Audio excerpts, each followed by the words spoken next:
The lights of the London skyline flickered across the glass windows as if the city itself were holding its breath. And inside the top floor of the tallest tower of Canary Wharf, a man stood frozen before a wall of collapsing data. "Sir, are you all right?" The voice came from behind him, soft, hesitant, almost afraid to intrude. Edward Whitmore, once hailed as the most brilliant mind in British tech, didn't turn around.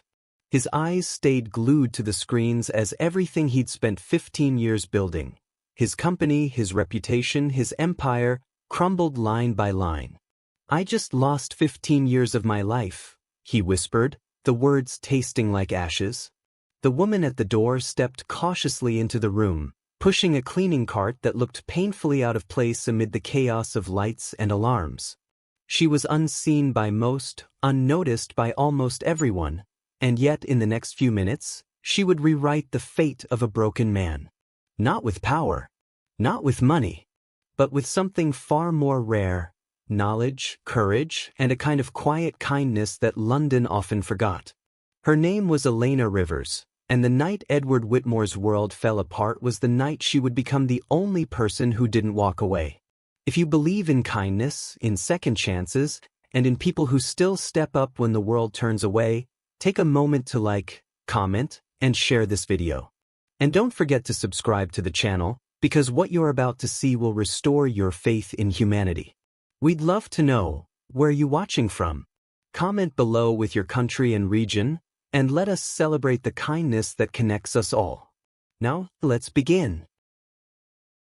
Night had settled over the Whitmore Innovations Tower like a cold shroud. The building, usually alive with the hum of progress, now flickered like a dying machine. Servers beeped in distress. Lines of corrupted code ran across Edward's screens like veins of poison. He slammed his fist onto the desk, but the systems didn't respond. Files were vanishing. Accounts were draining. Departments were shutting down digitally one by one, as if the company itself were suffocating. Edward had dismissed the entire staff hours earlier. He wanted isolation, silence, a moment to think. But the silence only made the collapse louder. Then, down the hallway, he saw movement. A woman in a navy blue cleaning uniform. A face he vaguely recognized but had never truly looked at. Pale eyes. Tired hands. Quiet steps. She approached slowly, not wanting to disturb a man who looked like he'd reached the end of his tether. When she reached the door, she stopped. Her gaze scanned the chaos of screens. "Are you sure you're okay, sir?" she asked gently. Edward let out a hollow laugh. "No, I'm not. Everything I built is being destroyed. And I can't stop it." There was a moment of silence. Then Elena's voice, soft, steady, cut through the panic. "May I see the system?" He almost refused. How could a cleaner possibly help? But behind her calm eyes was something he hadn't seen all night: clarity. And hope, for the first time in hours, fluttered inside him like a fragile flame. "Fine," he said quietly. "Go ahead." Elena stepped closer, pulled the chair toward her, and sat before the main terminal. Her fingers began to move, fast, precise, confident. Edward stared, stunned. She wasn't just pressing buttons. She was navigating the code like someone who understood it deeply. Someone who'd lived in this world long before she ended up cleaning floors.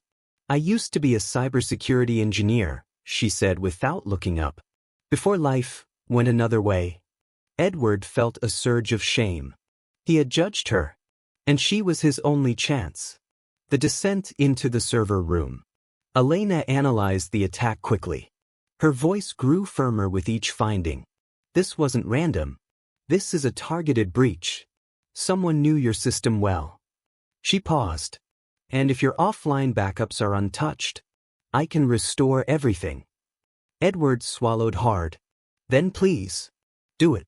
If there's anything left to save, save it." They rushed together to the central server room on the lower floors. The metallic cold hit them immediately.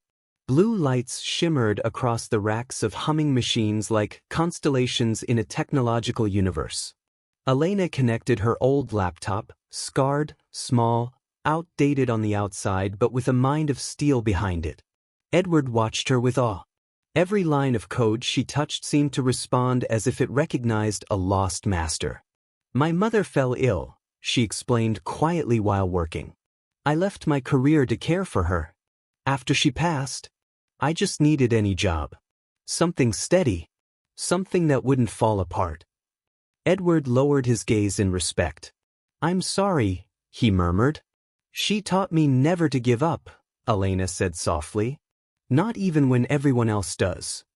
Hours passed like storms. Elena restructured core directories, sought hidden paths through corrupted nodes, manually rebuilt permissions that had been wiped by the attack. Edward brought her tea, London's sacred tradition, even though his hands were trembling. "It will work," she assured him calmly at one point.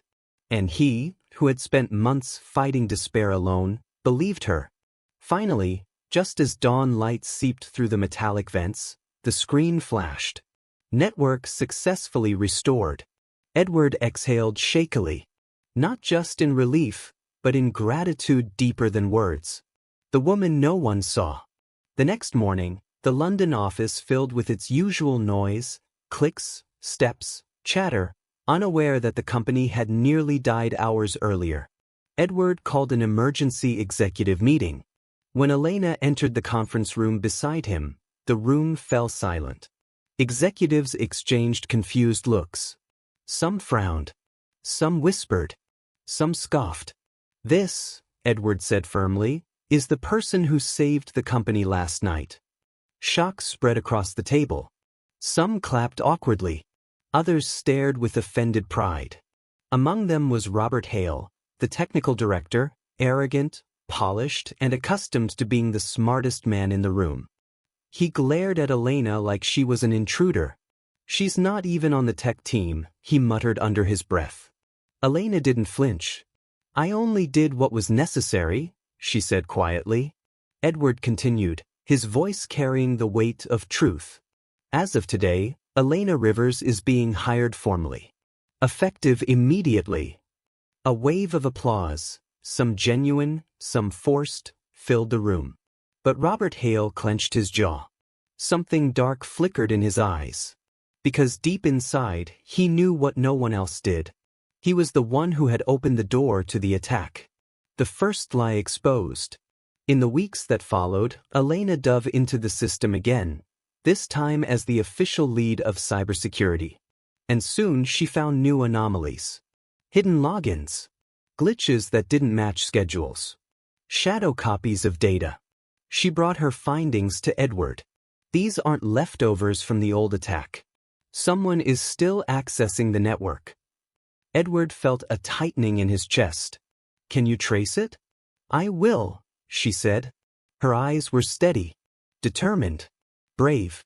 But as she dug deeper, warnings started appearing in her life. Anonymous messages. Footsteps behind her at night. A tracking device on her car. Someone wanted her to stop. But Elena didn't stop. And one night, she walked into Edward's office with a folder of irrefutable evidence. "It's Robert Hale," she said. He opened the breach. Edward felt the world tilt. Robert had been his friend for years. "We can't accuse him without proof," he said weakly. "I'll get proof," Elena replied. "Just trust me." He did. More than he trusted anyone else. Together, they created a fake file, bait, a digital jewel too tempting for a traitor to resist. And just after midnight, Robert entered the office. He connected to the system. He attempted to delete logs. He accessed the false file. Edward stepped out from the shadows and switched on the lights. "Robert," he said softly. "Why?" Robert froze. Cameras caught everything. There was no escape now. He spat. "This company is already collapsing. I just sped up what was inevitable." Elena stepped forward, unafraid. "Betrayal isn't justice," she said. "It's cowardice." Security escorted Robert away. But Elena's face tightened. Something still didn't add up. "It wasn't only him," she said. And she was right. The second betrayal. The deeper logs pointed to a second name. Victoria Sharp, Director of Finance, polished, articulate, elegant, always at Edward's side. Someone he trusted. Someone he'd once considered family. One evening, Elena traced an encrypted connection to a small off-site satellite office. She and Edward went there together. Victoria was inside, calm, seated, almost waiting. "I betrayed you," she said coldly, "because after years of loyalty, you never once saw me." "Not really." Edward took a step back, horrified. Her confession spilled with chilling honesty. Elena recorded everything. Victoria was arrested minutes later. Edward felt something inside him break, because betrayal from enemies was painful, but betrayal from someone he trusted was devastating. The new world they built. In the aftermath, Edward stood before the company with Elena at his side. "This woman saved not only our system," he said, "but every one of us." Elena looked down, embarrassed by the applause. But the company saw her now, truly saw her, for the first time. Hope returned to the hallways. The tower regained its pulse. Edward began to see Elena in a light he never expected. Late nights spent rebuilding the company turned into long conversations. Shared tea. Shared laughter. Moments of silence that felt warm, not empty. Glances that lingered. A closeness that grew day by day, gently and naturally. They didn't fall in love suddenly. They grew into it, carefully, deeply, like two souls rediscovering light after darkness. The beginning of something new. Months later, Edward inaugurated a new innovation center. A bright, modern, state-of-the-art facility. Above the entrance, golden letters read, "The Elena Rivers Innovation Lab." Elena froze in disbelief. "I don't know what to say," she whispered. Edward took her hand gently. "It's not a gift," he said. "It's recognition. You rebuilt what everyone else gave up on." Her eyes glistened. Then he reached into his pocket and opened a small velvet box. Inside was a simple, elegant ring.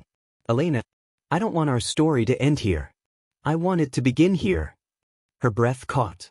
Tears escaped freely. "Yes," she said, her voice trembling. "Yes, Edward."